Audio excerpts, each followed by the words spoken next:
al BTR por hablando de la responsabilidad afectiva, porque el día de hoy vamos a tener a una gran especialista, a la doctora Lorena Pastor. Ella es psicóloga, pero antes de pasar con la entrevista vamos a ver un poco qué es la responsabilidad afectiva. A ver si me lo ponen por favor para iniciar con la entrevista. Ese no es. Hola chicos de Contigo de Aventura. Como ya vamos a cerrar el año, el día de hoy te voy a dar el top 5 de las mejores playas del Perú, los mejores destinos turísticos y los mejores platos típicos. Si tú quieres saber cuál fue el top 5, ninguna relación es una pérdida de tiempo. Si no resultó como esperabas, te enseñó lo que necesitabas. Pude comprobar esta frase después de salir con alguien a quien voy a llamar el señor E de enseñanza, porque gracias a conocerlo, descubrí lo que significa la responsabilidad afectiva, que tiene que ver con establecer vínculos en los que se consideren ambas partes, eliminando el egoísmo, buscando ser claros, respetuosos, empáticos, escuchando lo que quiere la otra persona, tomando en cuenta sus emociones, además de transmitirle las nuestras. Y esto aplica no solamente a la pareja, se extiende a todo tipo de relaciones, como por ejemplo tu familia, amistades o en el trabajo. Este aprendizaje surgió a raíz de notar que el señor E parecía no escuchar o poner atención en lo que yo dijera, en lo que me gusta y lo que no. Y aunque aparentemente es una persona amable y agradable, conmigo era impredecible, muy misterioso, no me compartía sus metas si es que las tenía. No parecía moverlo nada, excepto un tema en el que podríamos catalogarlo como fanático. Todo esto se reflejó en incomodidad, inestabilidad, así como la pérdida total de interés por mi parte. Porque muy pronto me di cuenta que esa relación estaba muy lejos de ser lo que quiero para mí, llevándome a resignificar esa experiencia con ayuda de la responsabilidad afectiva, que recalca la importancia de 5 pilares de los que voy a hablar. Pero antes, para cerrar con este ejemplo, podemos apreciar que si actuamos asumiendo que lo que hagamos o digamos está bien, sin considerar o escuchar lo que buscan los demás, o sin expresar nuestras expectativas, siempre estaremos lastimando o desgastando a la otra parte, y terminaremos sintiendo que nos quedaron a deber porque no recibimos lo que queríamos. La responsabilidad afectiva remueve justamente eso, replantea la manera en cómo nos relacionamos con la otra persona para querer y querernos mejor, sin que esto implique hacernos cargo de las expectativas de la otra parte o ceder a todas sus solicitudes con tal de mantener esa relación. Así como tampoco se trata de modificar nuestra esencia o personalidad por querer agradarle o por miedo a que nos dejen. Es darnos la oportunidad de reflexionar con toda honestidad sobre cómo queremos vincularnos e impactar con los demás. Partiendo de la base que todas las relaciones se construyen mediante la participación activa de los involucrados, integrando estos 5 pilares empezando por comunicación asertiva, la cual es uno de los componentes más importantes dentro de la responsabilidad afectiva. Aunque en ocasiones nos cueste expresar nuestras necesidades, lo que nos gusta, lo que sentimos y muchos otros aspectos, es necesario hablar de manera directa, clara y honesta para prevenir y superar los conflictos. También se requiere aprender a escuchar con atención lo que se espera de nosotros por la otra parte. En todas las relaciones es importante conversar lo que se vale y lo que no. Lo ideal es tomar un tiempo cuando las cosas van iniciando, en el que podamos conocer lo que necesitamos y queremos tanto la otra persona como nosotros, para llegar a un acuerdo que permita lo mejor para ambas partes. Podríamos verlo como un proceso de negociación que busca el beneficio para los involucrados. En cualquier tipo de relación no deberíamos dejar espacio para el egoísmo. Se trata de que además de pensar en uno mismo, hay que considerar a los demás y tener empatía, es decir, ponerse en el lugar del otro. Cambios muy positivos en todos nuestros vínculos. Como sabemos, no contar con esto se traduce en inestabilidad, incomodidad, insatisfacción, entre otras cosas negativas o que nos afectan, que se resume en no recibir lo que te gustaría y que además es lo que te mereces. Por último, comprendamos que a veces, cuando las cosas se desmoronan, pueden estar cayendo en su lugar para abrirnos los ojos y mirar hacia donde realmente vale la pena dirigirnos. Gracias por llegar hasta aquí. Si te gustó, regálame un like y suscríbete para seguir en sintonía con la frecuencia de Estrella de Amor.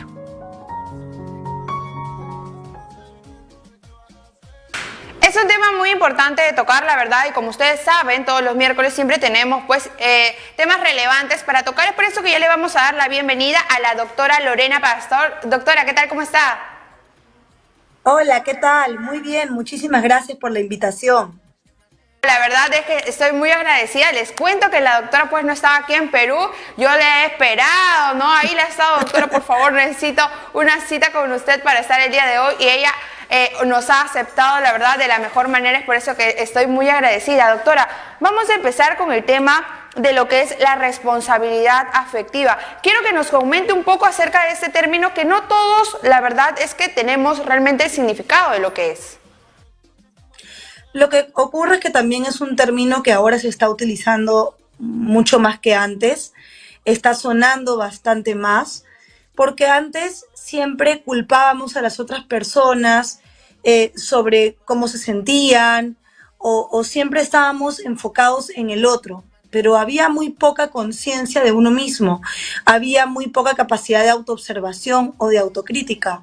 Entonces ahora este término cobra importancia porque hace alusión a la toma de conciencia propia, ¿no? Al poder nosotros ser conscientes o notar nuestras conductas no verbales, las conductas que presentamos, las cosas que decimos, nuestra conducta verbal, ¿no? Hacia las demás personas, claro, ¿no? También somos conscientes ahora de nuestros pensamientos y también pues de la forma en cómo reaccionamos o qué decimos ante los demás. Entonces, esta conciencia es muy importante porque nos ayuda de alguna forma a ser asertivos en nuestra comunicación, a ser considerados, asertivos con los demás, ¿no? Sin tener que tomar responsabilidad por las reacciones de otros. Porque, ojo, es importante autorregularnos, ser conscientes que nosotros estamos siendo empáticos, que nosotros estamos tratando de comunicar un mensaje de forma adecuada, que estamos manejando nuestras conductas y nuestros pensamientos, pero aún así, teniendo en cuenta todos estos factores, puede hacer que no generemos un impacto positivo en los demás, porque hay otros factores que también entran en juego de las demás personas, ¿no? Que por ejemplo es el tipo de personalidad, ¿no? Si la persona está pasando por problemas o no, tiene algún tipo de trastorno. Entonces, esas variables se escapan y a veces también nos pueden hacer creer o pensar que nosotros no hemos sido asertivos o no hemos sido responsables afectivamente, cuando en realidad podría ser que sí, ¿no?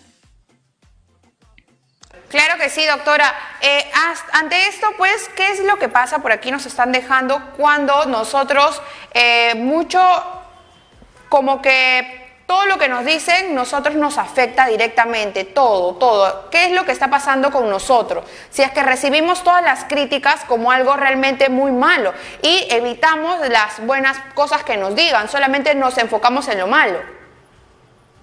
Bueno, en realidad eso podría darse por muchísimas causas, ¿no? Podemos hablar de un tipo de personalidad que tiene baja autoestima, con una persona que de repente está pasando por un tipo de depresión, tiene algún tipo de trastorno de ansiedad, o que es inseguro, o que en el momento actual, ¿no? Definitivamente cuando hay con ese tipo, como las que mencionas, o ese tipo de reacciones, es porque hay algo que no está bien en la persona, ¿no? Ese mal humor o esa irritabilidad constante o ese estar a la defensiva, siempre obedece a una causa. Yo creo que es importante que nosotros como personas agentes o digamos de nuestro propio comportamiento, seamos conscientes que la otra persona puede que no esté bien, ¿no? Antes de juzgarla, antes de criticarla o antes de sobrereaccionar ante ciertas conductas o respuestas de los demás, creo que es importante que consideremos esta variable, ¿no? De que hay algo que realmente puede estar ocurriendo con la persona porque no está logrando administrar adecuadamente sus emociones, ni tampoco está logrando una comunicación asertiva.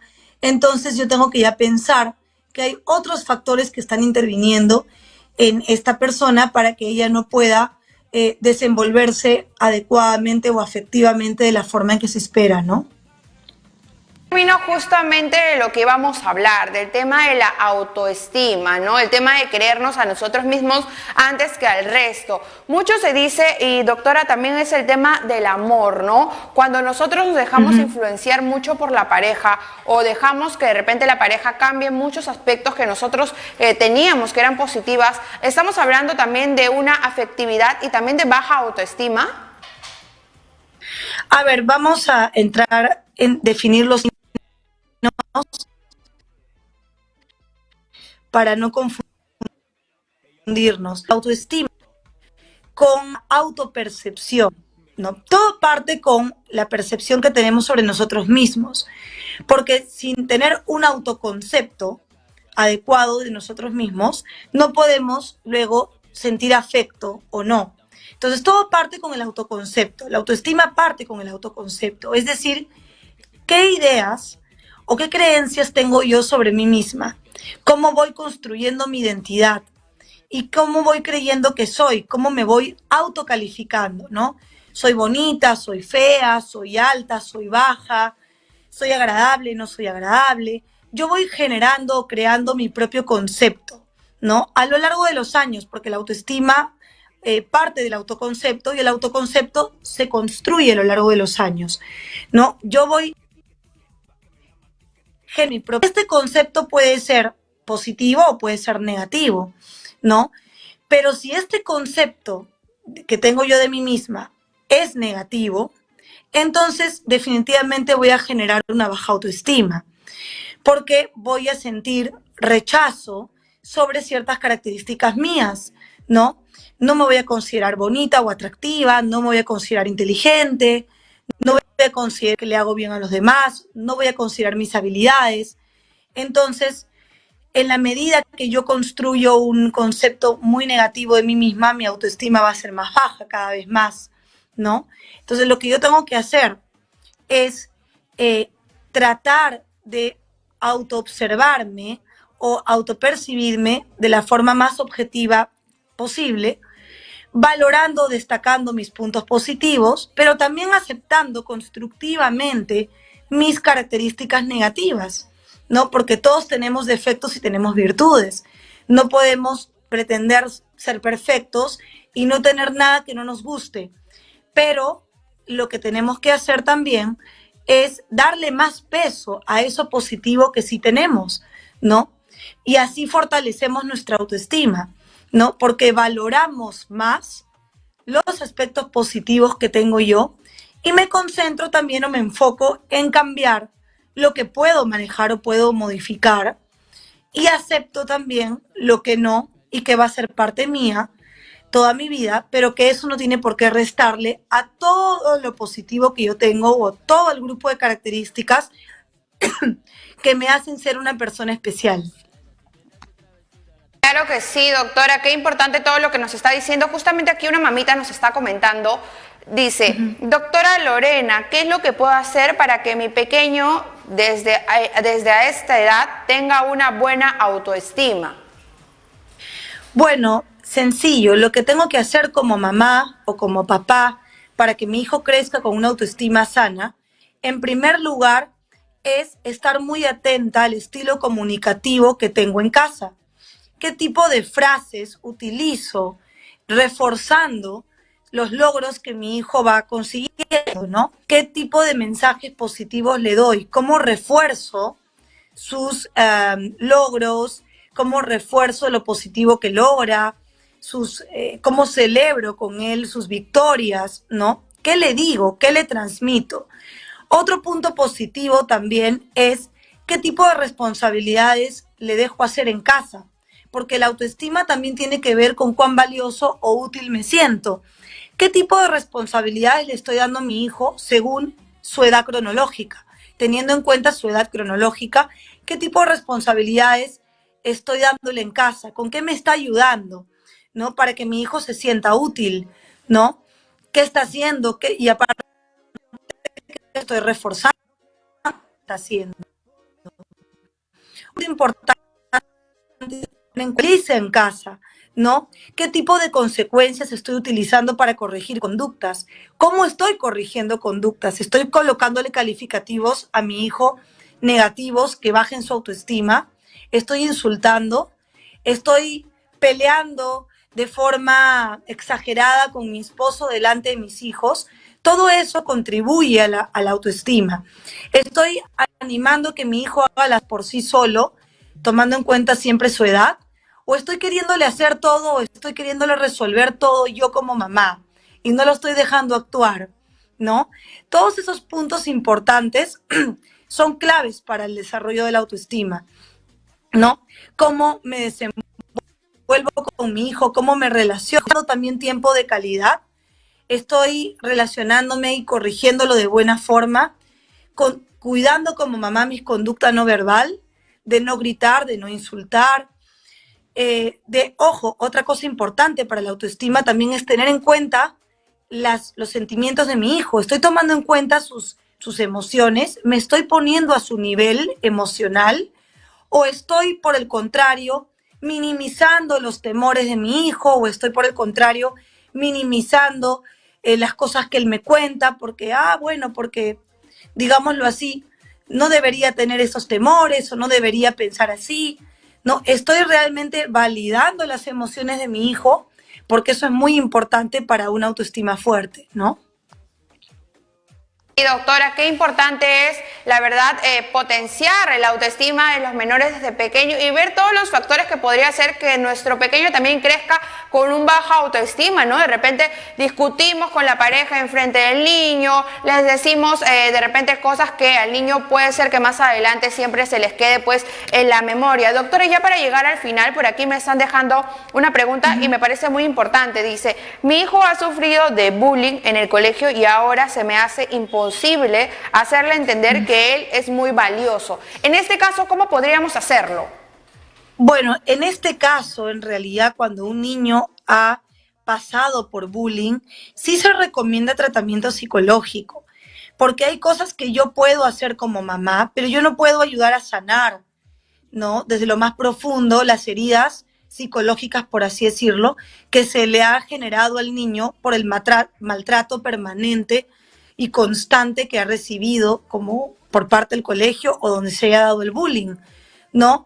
Esta autoestima ya ha sido muy dañada, ¿no? Y lo que hay que trabajar ahí son las creencias o los pensamientos que el niño ha ido elaborando a partir del bullying.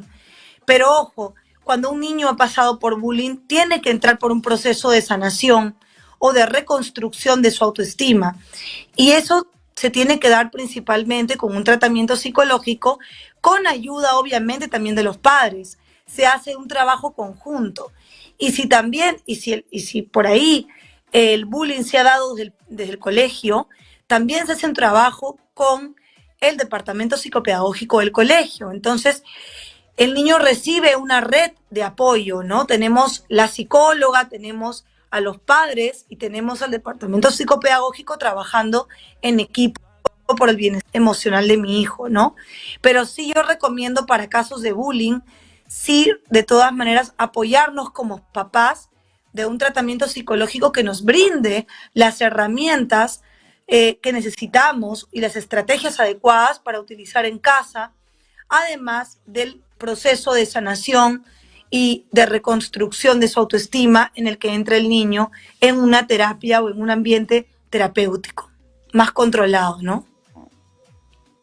Hay temas donde obviamente tiene que entrar un especialista para hacer que nuestro niño mejore, ¿no? El tema del bullying es un tema muy lamentable, que lo han pasado Exacto. muchos jóvenes, niños, adolescentes, hasta adultos en el tema del trabajo. Así que como bien lo ha mencionado la doctora, pues es un tema que ya se tiene que hablar con especialistas para que no solamente pues sane por fuera o decir estoy bien, sino desde las heridas de adentro. Doctora, muchísimas gracias por habernos acompañado el día de hoy. Quisiera antes de terminar esta entrevista que por favor nos diera sus redes sociales, cómo podemos encontrarla.